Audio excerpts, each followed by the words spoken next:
Yung ganitong luto sa manok tapos nagmamantika pa yung pagkaluto. Abay gaganahan ka talaga kumain kung ganito yung nakahain sa iyong lamesa. Ito nga pala yung backbone ng manok at magluluto tayo ng may gata. Mas mura kasi ito kumpara sa ibang part ng chicken at saka malasa. Tapos i-ready na muna natin yung mga ingredients na ating gagamitin tulad nitong sibuyas at saka luya. Medyo malaki yung nabili natin, masarap kasi sa gata yung maluya. Pagkaunti lang kasi parang malansa yung pagkaluto kaya kapag ka may gata dinadamihan ko talaga. Masarap din sana dito kung meron tanglad kaya lang nakalimutan ko namang bumili. Isang pirasong siling panigang yung hiniwa ko, ayaw kasi ng asawa ko yung masyadong maparas. Pero kung mahilig ka naman sa maparas, damihan mo na lang yung Bicol Express kasi maraming sili. After natin ma-ready mga ingredients, mag-start na tayong maggisa. Unahin lang natin itong bawang. Lutuin lang natin ito kapag lumabas na yung amoy, pwede nang isunod naman itong sibuyas. Continuous lang tayo sa paggisa, hintayin lang natin na mag-translucent or mag-iba na yung texture. At saka pa lang natin ilalagay naman yung bagoong, hindi pa kasi luto to kaya kailangan natin igisa muna. Hinugasan ko pa yan at nang mabawasan yung alat.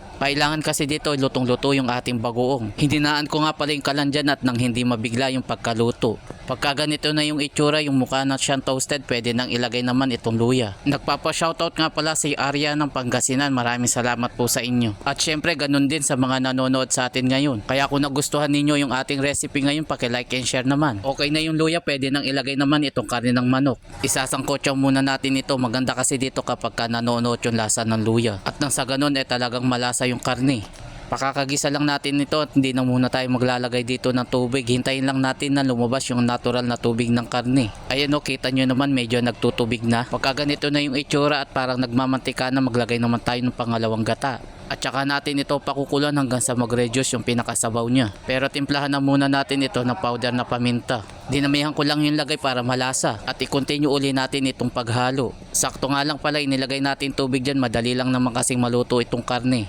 Pakukuluan na lang natin ito at hintayin na lang natin na kumonti or mag-reduce yung pinakasabaw niya. After ng ilang minuto, heto na at kaunti na lang yung pinakasabaw niya. Pwede nang ilagay naman itong kakang gata. At kung sakaling umabot ka na nga pala dito sa bahagi ng aking video, paki-comment mo naman kung tagasan ka para malaman ko kung saan lugar ako napapanood. Isinunod ko na nga rin pala yung siling panigang at naglagay ako ng MSG. At saka ko uli ito hinalo. Tapos pakukuluan na lang natin ito hanggang sa magmantika yung pagkaluto. Maganda kasi kapag ganun yung pagkaluto at nang masarap yung ating recipe. Medyo madami pa yung sabaw niya, pakukuluan pa natin ito ng husto. Timplahan natin ito ng kaunting patis, huwag kayong mag-alala at hindi yan masyadong maalat.